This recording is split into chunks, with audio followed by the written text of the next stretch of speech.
দর্শক, আজকের ভিডিওতে আমি আপনাদেরকে পৃথিবীর যত প্রকার যত জাতের বাঁশ আছে সবগুলো দেখাবো। এই ভিডিওটি পুরোপুরি দেখলে আপনারা অদেখা অনেক বাঁশ সম্পর্কে জানতে পারবেন। শুরুতে এই স্কোয়ার সাইজ 4 কোনা বাঁশ দেখলেন, এবার আপনাদেরকে 3 কোনা একটা ব্যতিক্রম বাঁশ দেখায়। দেখুন, এর আগে দেখিয়েছে 4 কোনা, এটা হচ্ছে 3 কর্নারের একটা বাঁশ।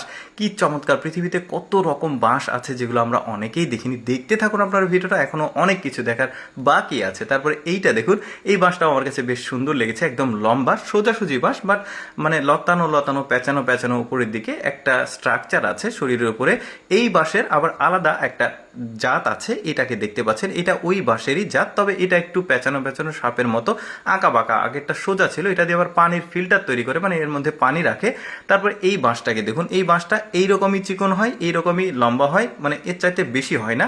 দেখতে পাচ্ছেন, এটা দিয়ে আবার খুব ভালো ভালো ফার্নিচার তৈরি করে ওরা। দেখতে পাচ্ছেন এই যে ফার্নিচারগুলো, এটা টেবিল, নিচে টুল চেয়ার আছে, এই ধরনের ফার্নিচারগুলো ওই বাঁশ দিয়েই তৈরি করা হয়। বেশ চমৎকার! এই বাঁশগুলো খুব একটা মোটা হয় না।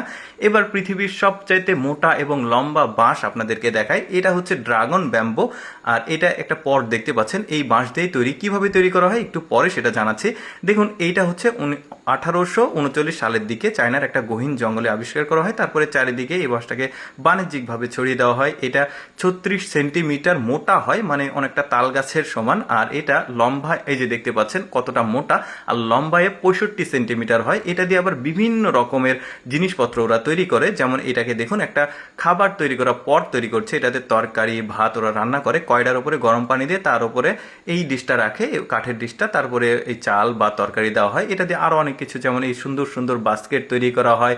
তাছাড়া এই বাঁশের যে বাঁশ কোরল বলা হয়, মানে কচি বাঁশ, এটাকে ওরা আবার রান্না করে খায়। এই যে দেখতে পাচ্ছেন, বেশ চমৎকার। সব বাঁশই খাওয়া যায়, তবে এটা একটু সুস্বাদু বেশি। এই যে দেখতে পাচ্ছেন, এটার আবার বীজ দেখতে পাচ্ছেন, এটা অনেক বড় বড় সাইজ।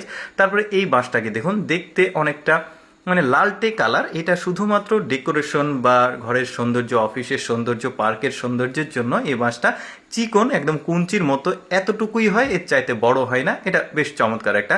তারপরে এই বাঁশটাকে দেখুন, একটু চ্যাপ্টা ধরনের, গায়ে আবার গিরা গিরা আছে অনেক রকম। এর আগেও কিন্তু এই জাতের আরও কিছু বাঁশ দেখিয়েছি, তবে এটা অনেকটা সুপারি গাছের মতো, বেশ চমৎকার। যে সুপারি পান খায় ওই সুপারি গাছের মতো কিছুটা। এই যে দেখতে পাচ্ছেন, এটা একটা একটু পরপর একটা করে গিরা আছে, কত রকমের বাঁশ। তারপরে এটা আবার চ্যাপ্টা বাঁশ, দেখুন এটা আবার আলাদা। স্কোয়ার দেখালাম, 3 কলার দেখালাম, এটা আবার চ্যাপ্টা বাঁশ, কত রকমের বাঁশ। তারপরে এই বাঁশটাকে দেখুন, এটা আবার বড়শি বাঁশ, অর্থাৎ এই বাঁশটা এইরকমই স্ট্রাকচার হয়। এটা দিয়ে আবার মাছ ধরার বড়শি তৈরি করা হয়। এই বাঁশটা বড় হয় না, এই বড়শির সাইজেই হয়। মাছ ধরার যে বড়শিগুলো, এই যে দেখতে পাচ্ছেন, বড়শি তৈরিতে এই বাঁশগুলোকে আবার ব্যবহার করা হয়। কি চমৎকার ব্যাপার! এই বাঁশগুলোকে দেখুন, এই বাঁশগুলো শুধুমাত্র ঘরের অফিসের সৌন্দর্যের জন্য চিকন এতটুকুই হয়। এটা আবার টবে হয়েছে। তো যাই হোক দর্শক, কেমন লাগলো আজকে ভিন্ন জাতের বাঁশের ভিডিওটি কমেন্ট করে জানাবেন। আর এরকম তথ্যমূলক ভিডিও প্রতিদিন দেখতে আমাদের পেজটি ফলো রাখুন।